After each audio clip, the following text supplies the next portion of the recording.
رب العالمين والصلاة والسلام على سيد الأنبياء والمرسلين. قال الله تعالى وتبارك في القرآن المجيد والفرقان الحميد. بسم الله الرحمن الرحيم. يا أيها الذين آمنوا قوا أنفسكم وأهليكم نارا. صدق الله مولانا العظيم وصدق رسوله النبي الكريم الرؤوف الرحيم. اللهم نور قلوبنا بالقرآن وزين أخلاقنا بالقرآن وادخلنا الجنة بالقرآن ونجنا من النار بالقرآن. قال الله تعالى وتبارك في شان حبيبه مخبرا وآمرا إن الله وملائكته يصلون على النبي يا أيها الذين آمنوا صلوا عليه وسلموا تسليما. الصلاة والسلام عليك يا رسول الله وعلى آلك وأصحابك يا محبوب الله. الصلاة والسلام عليك يا راحة العاشقين وعلى آلك وأصحابك يا محبوب رب العالمين. ز مہجوری برآمد جان عالم تراہم یا نبی اللہ تراہم. نہ آخر رحمت للعالمین ز محرومہ چرا فارغ نشینی. بروں آور سرز برد یمانی کہ روئے تست صبح زندگانی. عدیم طائف نعلین پاکن شراک از رشتہ جہاں ماکن. چے باشد گر کنی سوئے نگاہے ہمیشہ گر نہ باشد گاہے گاہے. نگاہے یا رسول اللہ نگاہے صد ہزاراں جبریل اندر بشر. بہر حق سوئے غریب یک نظر. یا رسول اللہ انظر حالنا یا حبیب اللہ اسمع قالنا. اننی فی بحر غم مغرق خذ یدی ساحل لنا اشکالنا. یا صاحب الجمال و یا سید البشر من وجهک المنیر لقد نور القمر. لا يمكن الثناء كما كان حقه بعد از خدا بزرگ توئی قصہ مختصر. تمام حمد و ثنا تعریف و توصیف اللہ جل مجدہ الکریم کی ذات بابرکات کے لیے جو خالق کائنات بھی ہے اور مالک شش جہات بھی. اللہ جل وعلا کی حمد و ثنا کے بعد حضور نبی اکرم شفیع امم رسول محتشم نبی مکرم اللہ کے پیارے امت کے سہارے رب کے محبوب دانائے غیور مالک رقاب امم فخر عرب و عجم والی کون و مکان سیاہ لا مکان سید انس و جان سرور لالا رخاں نیر تاباں سر نشین مہوشاں ماہ خوباں شہنشاہ حسینہ تتمہ دوراں سر خیل زہرہ جمالہ جلوہ صبح ازل نور ذات لم یزل باعث تکوین عالم فخر آدم و بنی آدم نیر بطحا رازدار ما اوہا شاہد ما تغا صاحب علم نشرہ معصوم آمنہ احمد مجتبیٰ حضرت محمد مصطفیٰ صلی اللہ علیہ وسلم کے حضور ناز میں اپنی عقیدتوں ارادتوں اور محبتوں کا خراج پیش کرنے کے بعد واجب الاحترام ذوی الاحتشام معزز محترم خواتین و حضرات السلام علیکم ورحمۃ اللہ وبرکاتہ. گزشتہ برس رمضان المبارک کے دوسرے جمعۃ المبارک کو حقوق والدین کے عنوان سے کچھ گفتگو آپ لوگوں کے گوش گزار کی گئی تھی اور آج حقوق اولاد کے عنوان سے کچھ باتیں آپ کے گوش گزار کروں گا اللہ تعالیٰ میری زبان پہ کلمۃ الحق جاری فرمائے۔ اولاد اللہ تعالیٰ جل شانہ کی بہت بڑی نعمت ہے، اس کی آرزو اور تمنا ہر شخص کے سینے میں موجود ہے۔ اللہ تعالیٰ نے قرآن مجید کے اندر اولاد کے لیے تڑپتے لوگوں کی کہانیاں بیان فرمائی۔ حضرت حنہ جو کہ حضرت عمران کی بیوی تھی، اپنے گھر کے صحن میں بیٹھی کام کاج میں مصروف ہیں کہ کیا دیکھا کہ صحن میں اگے ہوئے درخت پر ایک چڑیا کا گھونسلہ ہے۔ چڑیا نے بچے نکالے ہوئے ہیں اور باہر سے دانہ دنکا لا کر بچوں کے منہ میں ڈالتی ہے۔ حضرت حنہ اولاد کی دولت سے محروم تھی۔ یہ منظر جب آنکھوں کے سامنے آیا تو کلیجہ پھٹنے لگا۔ فوراً ہاتھ اٹھائے، عرض کی مالک جانوروں کے بچے ہیں اور وہ ان سے پیار کرتے ہیں، اگر مجھے اولاد مل جائے میں تیرے گھر کی خدمت کے لیے اسے وقف کروں گی، بیت المقدس کی خدمت پر مامور کر دوں گی۔ اللہ تعالیٰ نے اپنی بندی کی صدا سن لی، دکھی ہوئی آواز عرش تک پہنچی۔ حضرت حنہ حمل سے ہو گئی۔ جب ولادت کا وقت قریب آیا تو حضرت عمران انتقال کر گئے۔ حضرت حنہ نے جب جنم دیا تو وہ بیٹا نہیں تھا، بیٹی تھی۔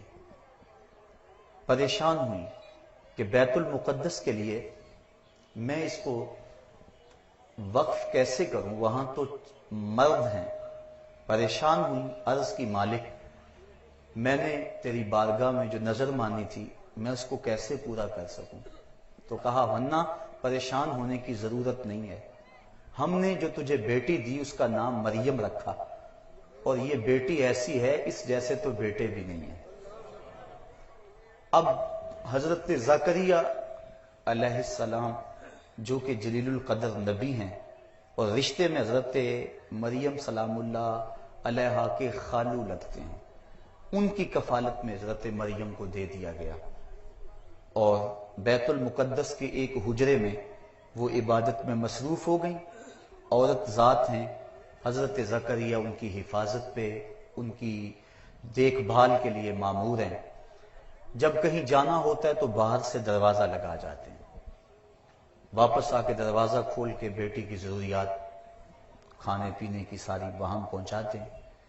ایک دن دروازہ بند کر کے گئے، واپس آتے ہوئے دیر ہو گئی، بڑا پریشان ہوئے، لیکن جو ہی آ کے تالا کھولا وجد عندہا رزقا، تو دیکھا کہ بے موسم میں پھل پڑے ہوئے ہیں۔ قالا یا مریم انا لک ھذا، کہا اے مریم یہ پھل کہاں سے آئے؟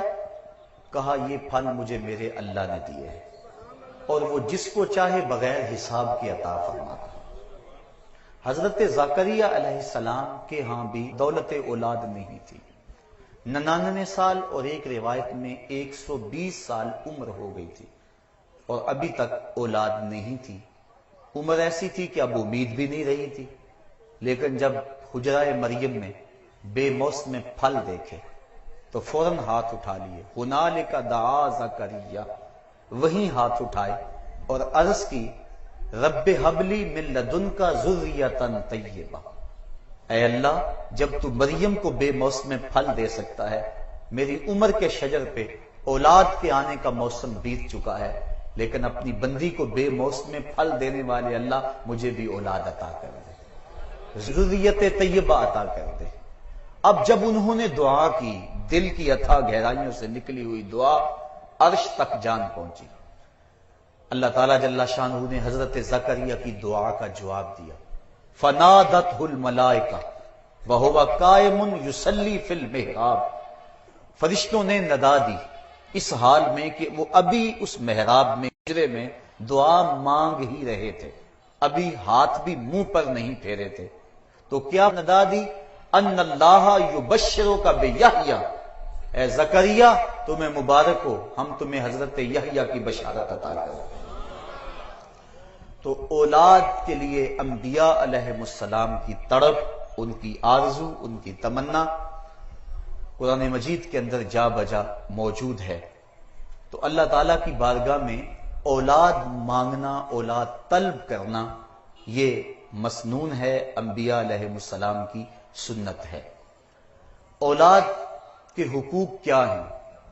علماء فرماتے ہیں ایک حق اولاد کا ایسا ہے جو ان کی پیدائش سے قبل ہے۔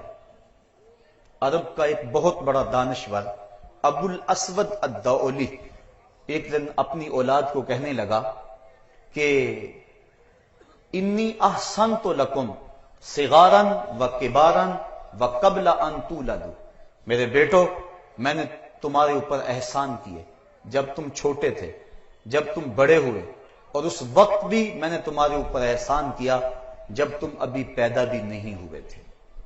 ابو الاسود الدؤلی کو اس کے بیٹے کہنے لگے جب ہم پیدا ہی نہیں ہوئے تھے تو اس وقت آپ نے ہمارے اوپر کیا احسان کیا؟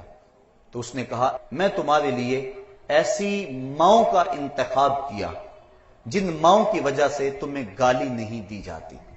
میں ایک شاعر تھا اور شاعر کی طبیعت میں حسن کی طرف رجحان اور میلان ہوتا ہے۔ میں چاہتا تھا کہ مجھے خوبصورت عورت ملے، لیکن میں نے جب بیوی کی تلاش کی تو ایک خوبصورت عورت کے حوالے سے میں نے تلاش جاری نہیں کی، بلکہ میں نے سوچا میں اپنے لیے ایسی بیوی تلاش کروں جو کل میرے بچوں کی اچھی ماں ثابت ہو سکے۔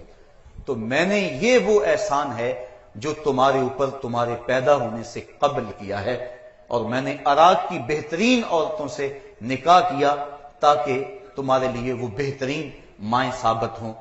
تو اولاد کے حصول سے قبل ان کے لیے اچھی ماں کا انتخاب کرنا یہ اولاد کا پہلا حق ہے۔ آقا کریم علیہ السلام نے ارشاد فرمایا گندگی کے ڈھیر کے اوپر اگے ہوئے سبزے سے بچو۔ صحابہ نے عرض کی حضور گندگی کے ڈھیر کے اوپر اگا ہوا سبزہ کیا ہے؟ آپ نے فرمایا المرأۃ الحسناء فی منبت السوء، وہ ایسی عورت ہے کہ جو برے گھر میں ہے لیکن حسن و جمال میں بہت آگے ہے، اور تم اس کے حسن و جمال کی وجہ سے اس کو اختیار کر لو لیکن اس کا نسب اور حسن ٹھیک نہ ہو، کل تمہاری اولاد اس کی تربیت کی گود میں آنی ہے تو وہ تمہاری اولاد کی اچھی تربیت نہیں کر سکے گی۔ لہٰذا تم گندگی کے اوپر اگنے والے پودوں سے، اگنے والے سبزے سے اجتناب اور پرہیز کرو۔ تو اپنی اولاد کے لیے ان کی پیدائش سے قبل اچھی ماں کا انتخاب کرنا یہ مستحب ہے۔ آپ نے علماء کی زبان سے کئی مرتبہ یہ واقعہ سنا ہوگا کہ حضرت عمر فاروق گشت کرتے رہتے، لوگوں کے حالات معلوم کرتے رہتے۔ ایک دن ایک عورت اپنے بیٹی کو کہہ رہی تھی کہ بیٹی دودھ میں پانی ملا لو، تو بیٹی نے کہا امیر المومنین کا حکم ہے کہ دودھ میں پانی شامل نہیں کرنا۔ کہا امیر المومنین کب دیکھ رہے ہیں؟ کہا امیر المومنین تو نہیں دیکھ رہے، رب العالمین تو دیکھ رہا ہے۔ تو اس بیٹی کی یہ ادا حضرت عمر فاروق رضی اللہ تعالیٰ عنہ کو پسند آئی، اور اس بیٹی کو پیغام نکاح بھیجا اپنے بیٹے حضرت عاصم رضی اللہ تعالیٰ عنہ کے لیے۔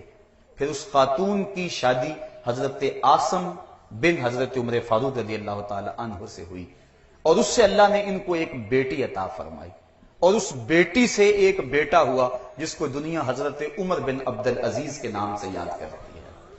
تو اچھی ماں کی گود میں اچھے بچے پلتے ہیں، اس لیے والدین کے جو فرائض ہیں ان میں سے پہلا فرض اور اولاد کے حقوق میں سے پہلا حق یہ ہے کہ اپنی اولاد کے لیے اچھی ماں کا انتخاب کیا جائے۔ آقا کریم نے فرمایا کہ عورت سے نکاح 4 وجہوں سے کیا جاتا ہے، اس کے حسن کی وجہ سے، اس کے مال کی وجہ سے، اس کے حسب النسب کی وجہ سے، اور اس کے دین کی وجہ سے۔ فرمایا تم عورتوں کے ساتھ نکاح ان کے دین کی وجہ سے کرو۔ اگر مائیں دیندار ہوں گی تو کل بچے بھی دیندار ہوں گے، اور اگر مائیں دین بیزار ہوئیں تو بچے دین سے کوسوں دور ہوں گے۔ اس لیے اپنی اولاد کا پہلا حق یہ ادا کرو کہ ان کے لیے اچھی ماؤں کا انتخاب کرو۔ جب اللہ اولاد کی دولت سے مالا مال کرتے ہیں، بیٹا ہو یا بیٹی ہو، دونوں اللہ کی نعمتیں ہیں۔ بیٹا بھی رحمت اور بیٹی بھی نعمت خداوندی، کسی پر منہ نہیں بسورنا چاہیے۔ اور جاہلیت کے زمانے میں بیٹی کو زندہ درگور کر دیا جاتا اور بیٹی کے پیدا ہونے پہ سوگ منایا جاتا، اور اس کو زندہ قبر میں گاڑ دیا جاتا۔ آج بھی ہمارے معاشرے کے اندر یہ قتل عام دوبارہ شروع ہو گیا ہے کہ الٹرا ساؤنڈ کے ذریعے معلوم کر کے اگر بیٹی ہو تو اس کو ضائع کروا دیا جاتا ہے۔ تو یہ بھی قتل ہے بیٹیوں کا زمانہ جاہلیت کی طرح۔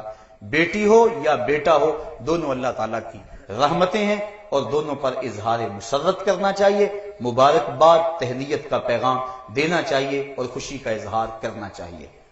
اور جب بیٹا یا بیٹی پیدا ہوں تو سب سے پہلا حق یہ ہے کہ ان کے کان کے اندر اذان کہی جائے۔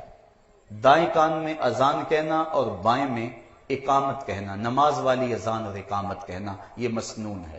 اس طرح سے کہ اذان دینے والا باوضو ہو اور اس کا رخ قبلے کی طرف ہو، اور بچے کا دایاں کان پہلے سامنے کیا جائے، پھر اس کے بعد بایاں کان سامنے کیا جائے اور اس کے اندر اذان پڑھی جائے، تاکہ بچے کے کانوں میں سب سے پہلی آواز اگر پہنچے تو وہ اللہ اکبر کی آواز ہو۔ بلکہ کوشش یہ کرنی چاہیے جس ماحول میں بچے کی ولادت ہو رہی ہے، جو خدمت گزار دائیاں اور جو وہاں لوگ موجود ہیں، ان سے بھی کہا جائے کہ کوئی آواز سب سے پہلے اس کے کان میں نہ پڑے، دائی کی آواز، مبارکباد کی آواز، کوئی آواز نہ پڑے۔ سب سے پہلی آواز اگر بچے کے کان میں پڑے تو وہ اللہ اکبر کی آواز پڑے۔ ہر بچہ فطرت اسلام پہ پیدا ہوتا ہے۔ آقا کریم نے ارشاد فرمایا کل مولود یولد علی الفطرہ فابواہ یحودانہ او یمجسانہ او ینصرانہ۔ ہر بچہ فطرت اسلام پہ پیدا ہوتا ہے، اب اس کے ماں باپ اس کو یہودی، عیسائی اور مجوسی بناتے ہیں۔ اس لیے جب بچہ پیدا ہو تو اس کے کان کے اندر اللہ اکبر کی صدا پہنچے، وہ جان جائے کہ میں حضور کے غلاموں کے گھروں میں آیا ہوں اور حضور کی غلامی مجھے نصیب ہوئی ہے۔ اور آج ماہرین اس بات کو بیان کرتے ہیں کہ پہلی آوازیں بچپن میں جو بچے کے کانوں میں پڑتی ہیں وہ ان کا فہم نہیں رکھتا، لیکن اس کے باوجود ساری زندگی وہ ان آوازوں سے مانوس رہتا ہے اور اس کے اثرات اس کے دل میں اترتے ہیں۔ تو بچے کے کانوں میں سب سے پہلے اللہ کی بڑائی کی اور حضور علیہ السلام کی گواہی کی آواز پڑے۔ پھر بچے کو تحنیک دینا، گٹی جس کو کہا جاتا ہے، یہ بھی مسنون ہے۔ موجودہ دور میں کچھ ڈاکٹر اس کی مخالفت کرتے ہیں، لیکن گٹی کے جو فوائد ہیں اس پر بھی ماہرین نے گفتگو کی ہے۔ اس سے بچے کو بہت سارے فوائد ملتے ہیں اور بچہ فصیح ہوتا ہے۔ وہ شہد یا کھجور لے کے بچے کے تالو پر اس کو مل دیا جائے اور پورے منہ میں اس کو پھیلا دیا جائے، اور اگر کوئی اچھا اور نیک آدمی گٹی دے تو یہ ایک اچھی اور نیک فعل ہے۔ بچہ جب 7 دن کا ہو تو اس کا عقیقہ کرنا مسنون ہے۔ بچے کے لیے 2 جانور اور بیٹی کے لیے 1 جانور، وہی شرائط جو قربانی کے جانور کی شرائط ہیں، ان کے ساتھ اس کو عقیقہ کر دیا جائے۔ اور عقیقے کا جو گوشت ہے کوشش کریں اس کی ہڈیاں نہ توڑیں، بلکہ اس کو کچا تقسیم کر دیں۔ اگر اس کو پکا کے بھی تقسیم کریں گے تو یہ بھی شرعاً درست اور جائز ہے۔ بچے کے سر مونڈ دیے جائیں اور بالوں کے وزن کے برابر چاندی یا اس کی قیمت راہ خدا میں خیرات کی جائے، اور جو بال ہیں وہ ضائع نہ کیے جائیں، کسی گندگی کے ڈھیر پہ نہ پھینکے جائیں، بلکہ ان کو کسی پاکیزہ جگہ پہ دفن کر دیا جائے۔ یہ صرف بچے کے بالوں کا مسئلہ نہیں، ہر انسان کے بال ہوں یا ناخن ہوں، یہ انسان کے جسم کا جز اور حصہ ہیں، ان کو کٹوا کے یوں ہی نہیں پھینکنا چاہیے، بلکہ یہ انسان کی عزت اور تکریم ہے کہ اس کو کسی پاک جگہ پہ رکھنا چاہیے یا دفن کر دینا چاہیے۔ اس کے بعد بچے کے ختنے 7 دن کرنا یہ بھی مسنون ہے۔ بچہ کمزور ہو تو اس کے ختنوں کا وقت آگے بھی لے جایا جا سکتا ہے، لیکن علماء نے یہ تصریح کی ہے کہ بلوغت سے قبل ختنے کر دیے جائیں، اس لیے کہ جو پردہ ہے وہ واجب ہے اور ختنے مسنون ہیں، تو سنت ادا کرنے کے لیے ایک واجب توڑنا پڑے گا اگر بلوغت کے بعد ختنے کیے، لہذا بلوغت سے قبل جب چاہیں آپ ختنے کر دیں گے، لیکن بہتر یہ ہے کہ 7ویں دن ختنے کر دیے جائیں۔ ہاں اگر کوئی شخص اسلام لاتا ہے بلوغت کے بعد تو اس کے ختنے اسی وقت کیے جائیں گے۔ حضرت ابراہیم علیہ السلام 80 سال کی عمر میں تھے کہ جب ختنوں کا حکم آیا تو آپ نے بسولے کے ساتھ خود اپنے ختنے فرمائے تھے، تو عمر کے کسی حصے کے اندر بھی ختنے کیے جا سکتے ہیں اگر ختنے نہ ہو سکے ہوں۔ پھر اچھا نام رکھ دینا، یہ 7ویں دن اگر نام رکھ دیں تو یہ مسنون ہے۔ اس سے قبل نام رکھنا بھی جائز ہے، لیکن مسنون یہ ہے کہ 7ویں دن نام رکھا جائے۔ اور آقا کریم نے ارشاد فرمایا تسموا باسماء الانبیاء، اپنے بیٹوں کے نام نبیوں کے ناموں پہ رکھیں۔ اور پھر فرمایا احب الاسماء، بہترین اور محبوب ترین اسماء جو ہیں وہ اللہ کے ہاں وہ عبداللہ اور عبد الرحمن ہیں۔ اور پھر یہ بھی ارشاد فرمایا کہ بہترین نام حمام اور حارث ہیں۔ حمزہ نام کی فضیلت بھی احادیث کے اندر موجود ہے۔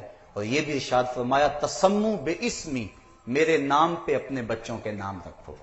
اور علماء نے ارشاد فرمایا جس دسترخوان پہ محمد نام کا بچہ ہوگا وہاں بے برکتی نہیں آئے گی۔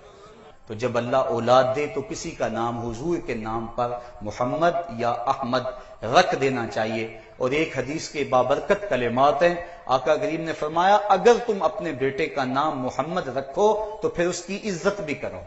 اور سیرت حلبیہ کے اندر امام برہان الدین حلبی لکھتے ہیں کہ قیامت کے دن اللہ تعالیٰ جل شانہ آواز دے گا یا محمد صلی اللہ علیہ وآلہ وسلم، تو محمد نام کے جتنے لوگ ہیں وہ اس آواز پہ دوڑ پڑیں گے، اور اللہ تعالیٰ فرمائے گا میں نے تمہیں تو نہیں بلایا، میں نے تو اپنے محبوب کو بلایا۔ عرض کریں کہ مالک چونکہ ہمارا نام یہ تھا لہٰذا ہم اس پکار پہ چلے آئے۔ اللہ ارشاد فرمائے گا چلو آ گئے ہو، اب جنت تمہارا راستہ ہے۔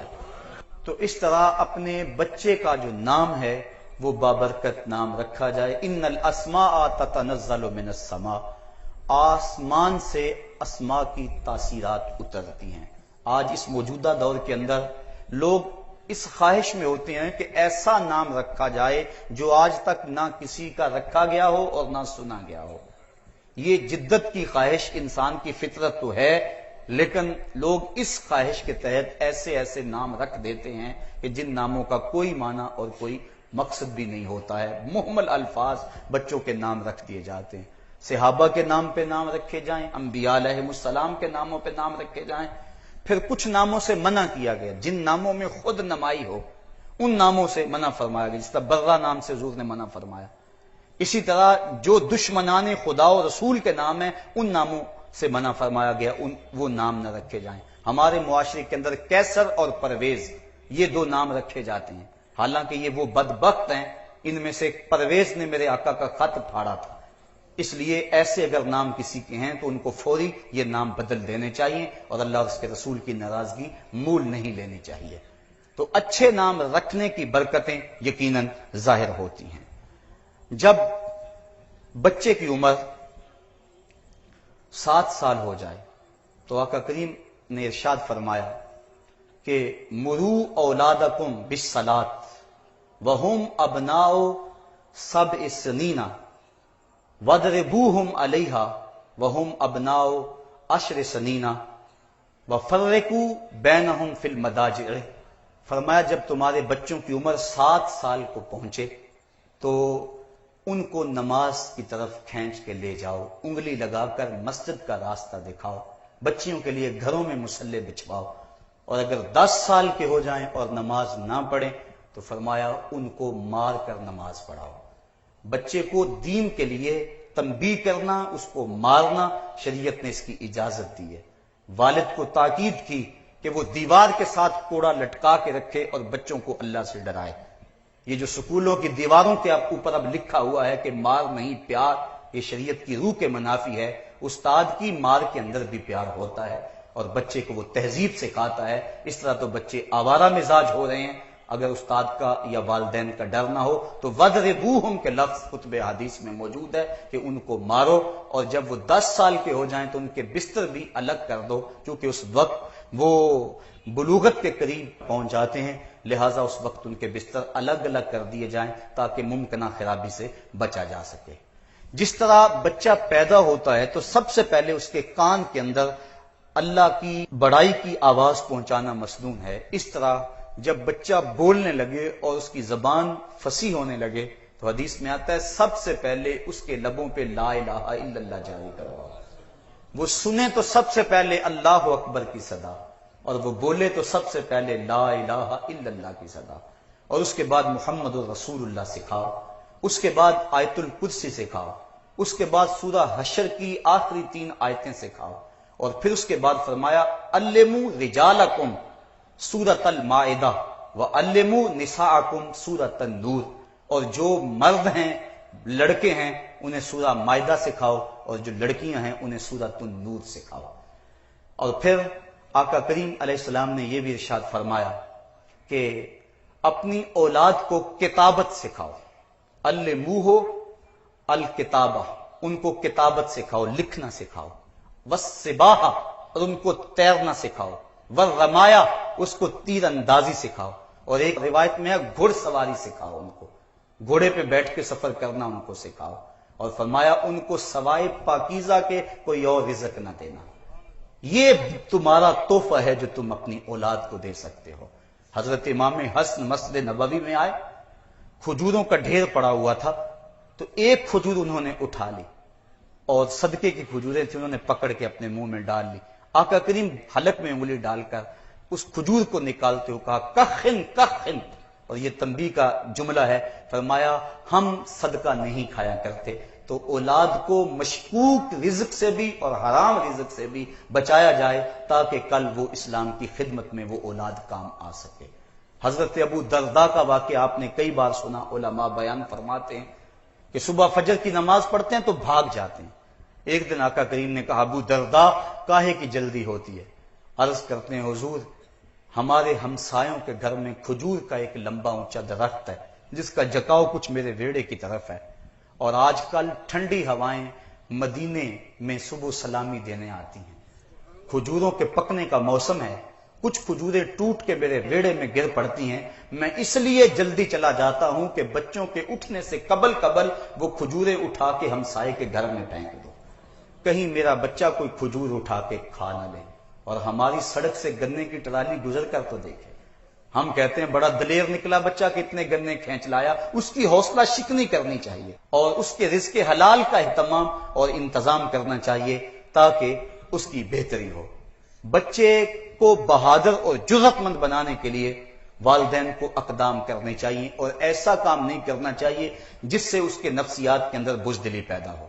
بعض اوقات بچہ رو رہا ہے، ماں کو ضروری کام ہے اور بچے کو چپ کرانا مقصود ہے، تو ماں جلدی کہہ رہی ہے کہ کتا آ گیا چپ کر جا، بلی آ گئی چپ کر جا، تو بچہ وقتی طور پہ تو چپ کر جاتا ہے، لیکن اس کے نفسیات کے اندر کتے اور بلی کا ڈر پیدا ہو جاتا ہے۔ اور میں کہا کرتا ہوں جس بچے کو بچپن میں بلی اور کتے سے ڈرایا گیا ہے وہ بڑا ہو کے شیر کا مقابلہ کیسے کرے گا؟ اپنے بچوں کو کتوں اور بلیوں سے نہ ڈراؤ، انہوں نے بڑے ہو کے محمد عربی کے شیر بننا ہے۔ اگر تم نے اپنے بچوں کو اس طرح تربیت کی تو ان کے نفسیات کمزور ہو جائیں گے۔ اس طرح بچوں کے لباس کا خاص خیال رکھے۔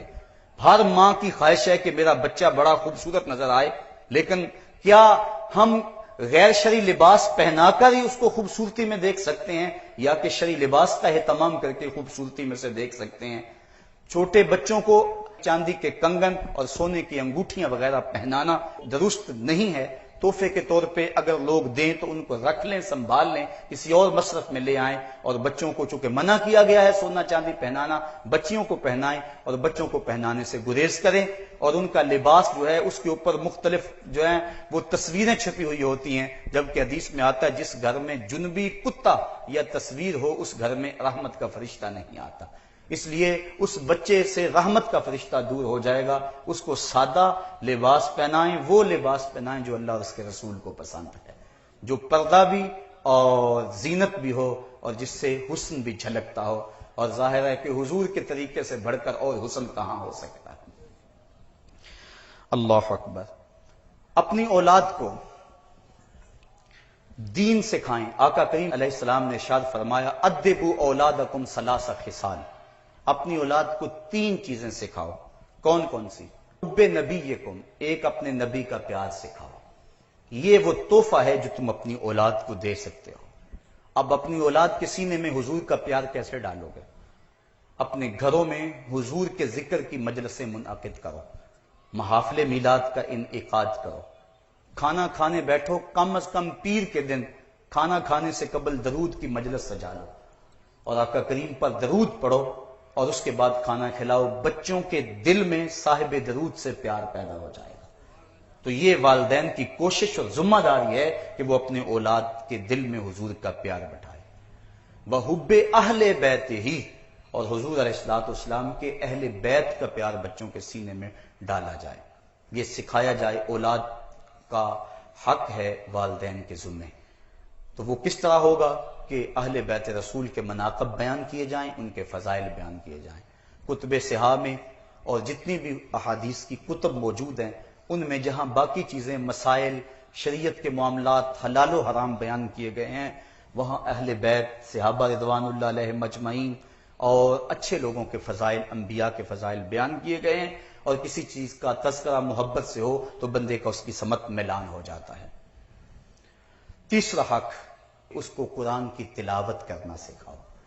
چھین لو ان کے ہاتھوں سے ناول، چھین لو ان کے ہاتھوں سے گانوں اور فلموں کی سیڑیاں، ان کے ہاتھوں میں اللہ کا قرآن دے دو، مصطفیٰ کی حدیث دے دو، اسلامی تاریخ دو، حضور کی سیرت کی کتابیں ان کے ہاتھوں میں تھما دو، ان کی خلوتوں پہ، ان کی جلوتوں پہ غور کرو، ان کی دوستیوں پہ غور کرو کہ ان کی دوستیاں برے لوگوں کے ساتھ تو نہیں ہے، دین بیزار طبقے کے ساتھ ان کا بیٹھنا اٹھنا تو نہیں ہے جو دین سے انہیں دور کر دیں گے، کیونکہ المرء علی دین خلیلہ فلینظر احدکم من یخالل، فرمایا ہر شخص اپنے دوست کے دین پہ ہوتا ہے، ہر بندہ کسی سے دوستی لگانے سے قبل دیکھے کہ اس دوست کا دین کیا ہے۔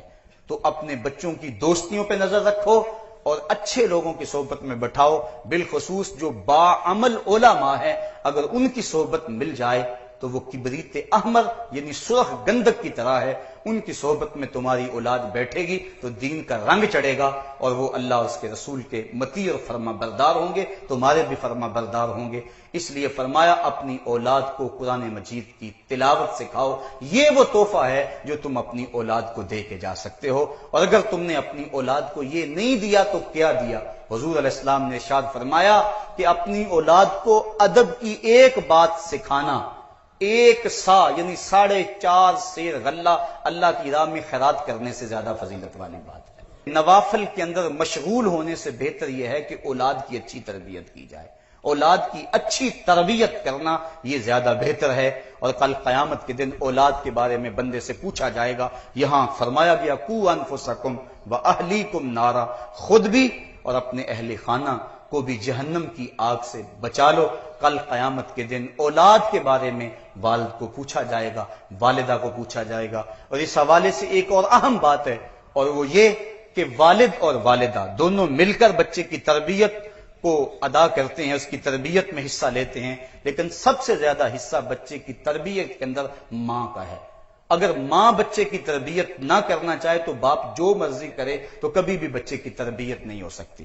اس لیے ماں کا حق ہے کہ وہ اپنے بچے کی تربیت کے اندر بہت سارا حصہ لے، اس کو اپنے پاس بٹھائے، وقت دے۔ ہم بچے کو سکول بھیج دیا، سکول سے آیا تو ٹیوشن بھیج دیا، اس کے بعد ٹی وی پہ بیٹھ گئے، خرابی ہوگی۔ بچوں کو نہ باپ نے ٹائم دیا نہ ماں نے ٹائم دیا، اور بعد میں بچے بڑے ہو کر ماں باپ کے قریب نہیں ہوتے، ماں باپ بیماری میں تڑپ بھی رہے ہوں، بچے آ کے دوائی لے دینا یہ اپنا فرض سمجھتے ہیں، ان کے پاس بیٹھنا اپنا فرض نہیں سمجھتے ہیں، اور وہ اپنے کاموں میں مشغول ہو جاتے ہیں۔ تو اپنی اولاد کو آج وقت دیں، کل تمہاری اولاد تمہیں وقت دے گی، اور اپنی اولاد کو دین کی طرف راغب کریں۔ جب بچوں کی بغلوں میں بال اگنے لگے تو ان کو کہو کہ ان کو کھینچنا ہے، موڑنا نہیں۔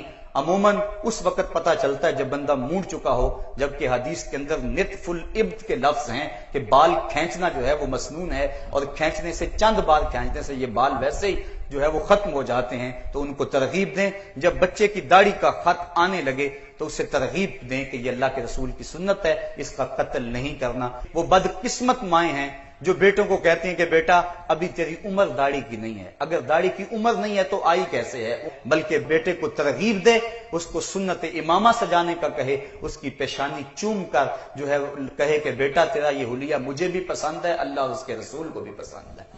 تو پھر حالات کا جبر، زمانے کی تند و تیز ہوائیں بچے کے لیے مسئلہ نہیں بنے گا۔ اس لیے اپنے بچے کی تربیت اس انداز سے کریں۔ ماں اگر بچے کی تربیت میں عملی طور پہ جو ہے وہ جہد مسلسل کرے گی اور کوشش بلیغ کرے گی اور اپنے عمل اور کردار کو پیش کرے گی تو پھر بیٹا بہترین انسان بن کے دنیا کے سامنے آئے گا۔ آپ کائنات کے اندر جتنے بھی اچھے لوگ دیکھتے ہیں ان کے پیچھے ان کی ماؤں کا ہاتھ ہے۔ اگر کربلا کے تپتے ہوئے ریگزار میں 22,000 کے لشکر جرار کے سامنے حسین ابن علی ڈٹا ہوا ہے تو یہ فاطمہ بنت محمد کے دودھ کی تاثیر ہے۔ مائی راستی ماں ہو تو بیٹا فرید الدین گنج شکر ہوتا ہے، مائی ام الخیر ہو تو بیٹا غوث اعظم شیخ عبد القادر جیلانی ہوتا ہے۔ ماں بیٹے کو درہم سیدھ رہی ہے اس کی آستین میں، اور ساتھ تاکید کر رہی ہے کہ بیٹا جھوٹ نہیں بولنا۔ اور پھر دنیا نے دیکھا کہ کتنے ڈاکوؤں کو توبہ کی توفیق نصیب ہوئی، یہ ماں کی تربیت کا اثر ہے۔ آج کی مائیں اپنے بیٹوں کو کیا کیا درس دے رہی ہیں اور کن راہوں کا مسافر بنا رہی ہیں۔ ایک وہ مائیں تھی جو اپنے بیٹے کو دولہے کی طرح سجا کر رزم گاہ جہاد میں بھیجا کرتی تھی۔ حضرت ام عمارہ کی اس کہانی کو کون بھول سکتا ہے، جب ان کے بیٹے حضرت حبیب بن زید مسیلمہ کذاب کے مقابلے میں آئے اور مسیلمہ کذاب کے سپاہیوں نے پکڑ کے مسیلمہ کذاب کے سامنے حضرت حبیب بن زید کو رکھا، بڑے خوبصورت تھے۔ مسیلمہ نے کہا ایک بار کہہ دو کہ میں اللہ کا رسول ہوں، میں تمہیں چھوڑ دوں گا۔ حضرت حبیب بن زید کہنے لگے جس زبان سے محمد رسول اللہ کہا ہے اس زبان سے مسیلمہ کذاب کو رسول کیسے کہہ سکتا ہوں۔ اس نے حضرت حبیب بن زید کا ایک ہاتھ کاٹ دیا، پھر کہا ایک بار کہہ دو میں تجھے اب بھی چھوڑ دیتا ہوں۔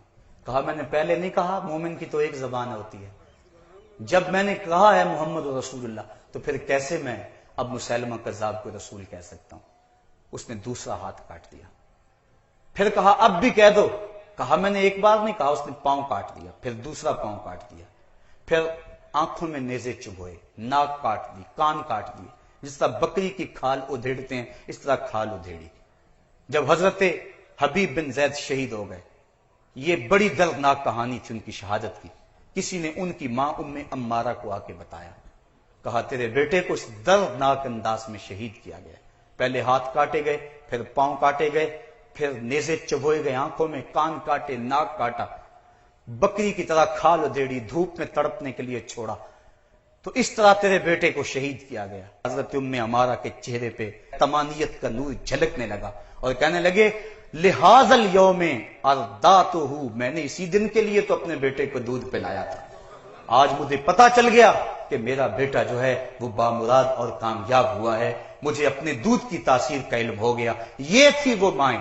میں رات امام شافعی کا تذکرہ پڑھ رہا تھا، حضرت امام شافعی کی ماں نے جب علم حدیث سیکھنے کے لیے مکے سے اپنے بیٹے کو روانہ کیا، 2 یمنی چادریں تھی، بیٹے کو کہا بیٹا لے جاؤ اور جا کے اس کو بیچ لینا اور گزر اوقات کر لینا، شہر میں آ کر پڑھنے والے بھول گئے ہیں کس کی ماں نے کتنا زیور بیچا ہے۔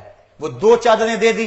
امام شافعی کہتے ہیں میں یہاں مدینہ شریف آ گیا، علم حدیث حاصل کرتا رہا، علم کا نور میرے سینے میں اترتا رہا، امام مالک کی صحبتوں میں وقت گزرا، جب کئی سال بیت گئے اور علوم دینیہ کی تکمیل ہوئی، واپس شوق ہوا کہ میں مکہ المکرمہ جاؤں اور اپنی بوڑھی ماں کو جا کے ملوں جو میری راہیں تک رہی ہے، جس کی آنکھیں میری راہوں میں بچھی ہوئی ہیں۔